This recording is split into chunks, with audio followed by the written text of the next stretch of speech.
Il y a 72 ans, le studio Douglas a photographié cette colonne de feu au-dessus de la tête des frères Branham.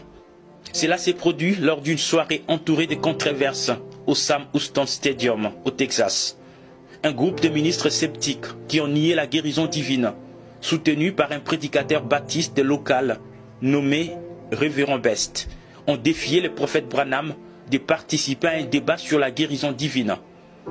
Et c'est au cours de cette réunion tumultueuse qu'un photographe engagé par M. Best a pris cette photo de la colonne de feu sous une forme visible suspendue au-dessus du prophète de Dieu, William Marion Branham. La photographie a été envoyée au chef du FBI, le docteur George Lacy, qui a examiné les clichés sous tous ses aspects. Il déclara alors par écrit que cette photo était réelle et à sa connaissance la seule sur Terre qui présentait une apparition surnaturelle. Cette colonne de feu est la même qui était avec Moïse et le peuple d'Israël. C'est la même lumière par laquelle le Seigneur a parlé à Saoul lorsqu'il s'est converti sur les chemins de Damas. Cette colonne de feu était présente à sa naissance.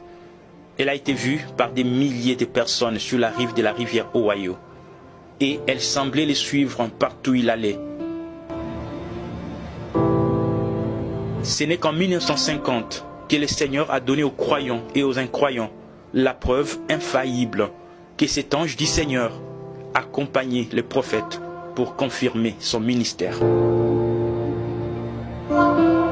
Les enfants d'Israël furent témoins de la colonne de feu qui a conduit Moïse. Et les gens d'aujourd'hui ont été témoins de la même colonne de feu qui a conduit un autre prophète. Ce qui prouve que le Dieu de Moïse est aussi le Dieu de Branham et que le Dieu d'Israël est encore aujourd'hui le Dieu de son peuple. À noter que cette photographie de l'ange du Seigneur a été prise avant que les ordinateurs ou les appareils photo numériques n'existent.